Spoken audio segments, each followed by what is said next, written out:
Hey everyone, thanks for watching another episode and a huge support on this series. This particular series will most likely end within the next 4 or 5 episodes. Of course, after that is done, a new Hearts of Iron series in a similar style will begin. Therefore, I would like to go ahead and ask what kind of Hearts of Iron scenario you want to see on this channel next. Though I wish to come back to the zombie scenario eventually, maybe then with historical accuracy off, starting out in 2016, or having the zombie infection start in a different country, I think taking a break from the zombies can make up for some nice variety.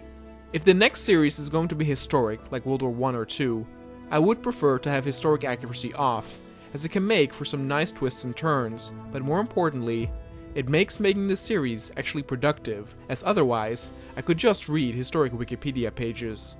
But of course in the workshop there are a lot more scenarios possible. Only recently was a Fallout mod released, and so we can do a Fallout series combining Bethesda game footage with the Hearts of Iron gameplay. Or a Cold War setting starting all the way back during the 50s as the Red Scare takes over the world. Or what about the Kaiserreich mod, where there's tons of lore and history already interwoven, giving the opportunity for some of the most original storytelling yet. Or a modern World War III scenario or Cold War escalation. Though I have to warn with the last scenario that I playtested a possible declaration of war between a coalition of Russia, China, and North Korea against the US and NATO multiple times, and every single time Russia and China got their asses kicked. So a Red Dawn, Homefront, or World in Conflict scenario is very unlikely to achieve. Anyway, please let me know your thoughts on a new series scenario in the comments down below so I can start thinking about what to do next. Enjoy the rest of the episode. With the counter-invasion occurring in the west of northern Africa, some of the zombies were indeed diverted to migrate and relieve some pressure in the Middle East. For the first time in weeks, a certain calmness returned to Israel and Lebanon. In the west, the Dutch were currently trying to link up with the Indian front line to secure a pathway for both invasion forces.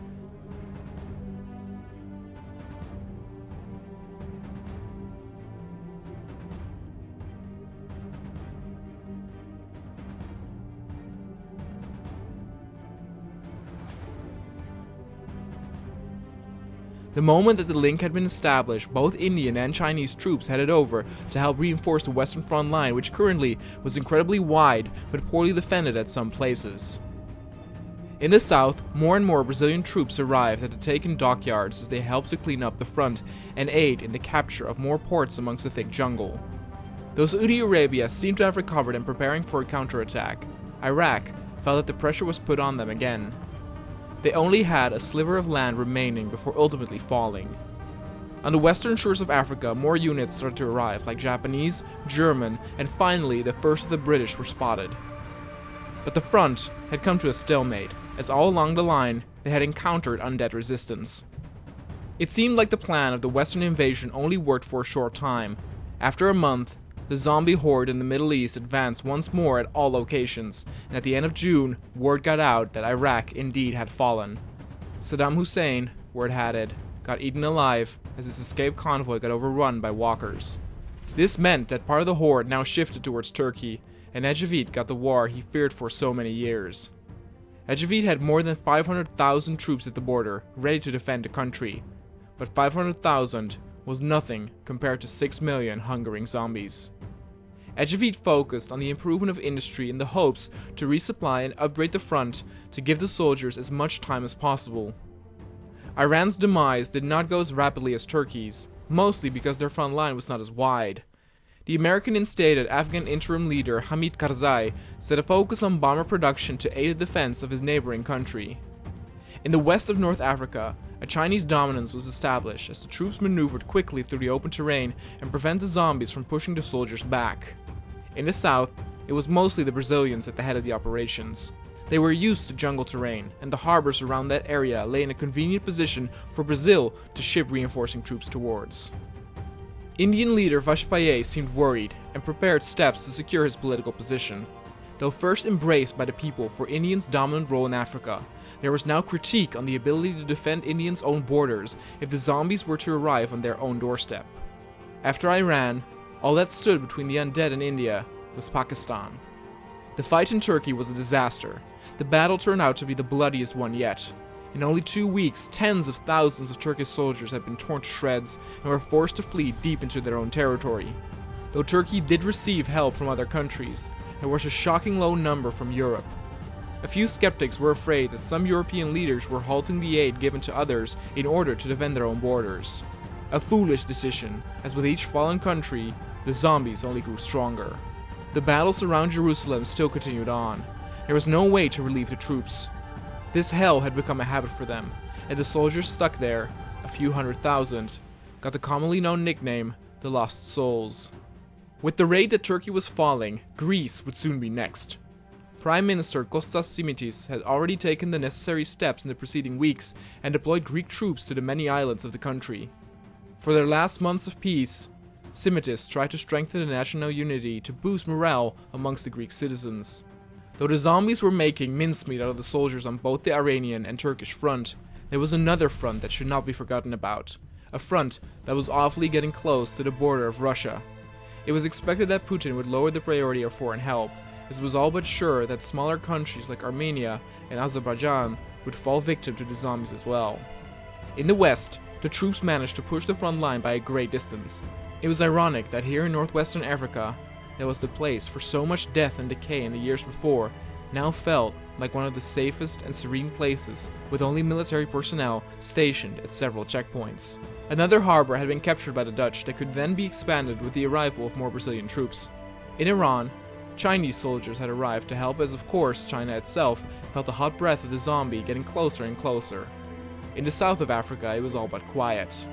Chinese troops were present here as well, and tried to use the opportunity of silence to push the border of Zambia back north. In the beginning of August 2003, Michiel van der Laan's preparation for the invasion were about a mere week away. The travel route by sea would be long, but they hoped to quickly establish a link with Gabon, which amazed everyone by still holding up.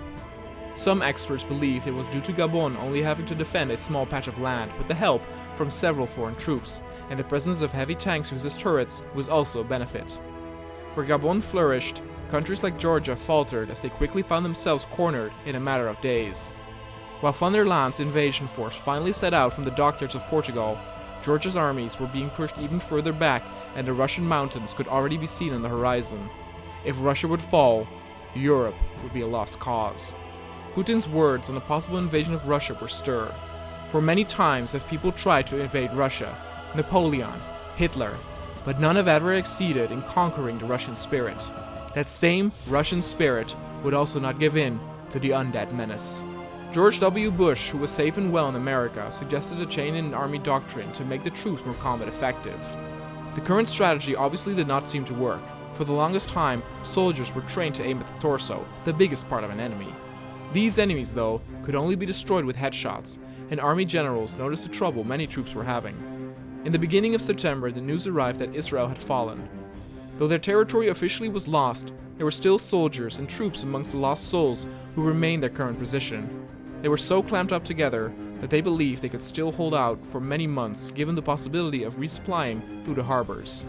Holland already had its third army, mainly consisting of motorized units, at the ready to invade as well and secure more ground after such a successful first invasion. General Martin Meinen took the lead over these forces. The disaster at Turkey continued as they were almost pushed back to their limit. Within the span of a few months, the Turkish lost almost 300,000 units, making them the country with the highest number of casualties yet. The Greeks had started to lose units as well, not only through foreign reinforcing, but now also conflict on their own ground, as the first of the undead were spotted on the nearest islands from Turkey. The Greeks initially succeeded in refraining the zombies from getting a foothold. Iran, to everyone's surprise, received a lot of Russian help, which went against the expectation of Russia issuing a retreat of Russian units to secure its own borders. But a retreat would take time anyway, so Putin believed that the soldiers should be put to good use and give those walkers hell to pay for at whatever front it may. For now, the Russian mountains were still secure. On the 13th of September, van der Laan's forces were ready to disembark and establish a connection. Their arrival hoped to once again relieve some stress from the front at Iran. The link-up with Gabon was successful, and a push northwest was set in motion, as were several pushes due east. On the west, the troops managed to push further, mostly due to a few Chinese divisions, but the aggressive push did make it to where some of the zombies slipped through and were able to make their way westward.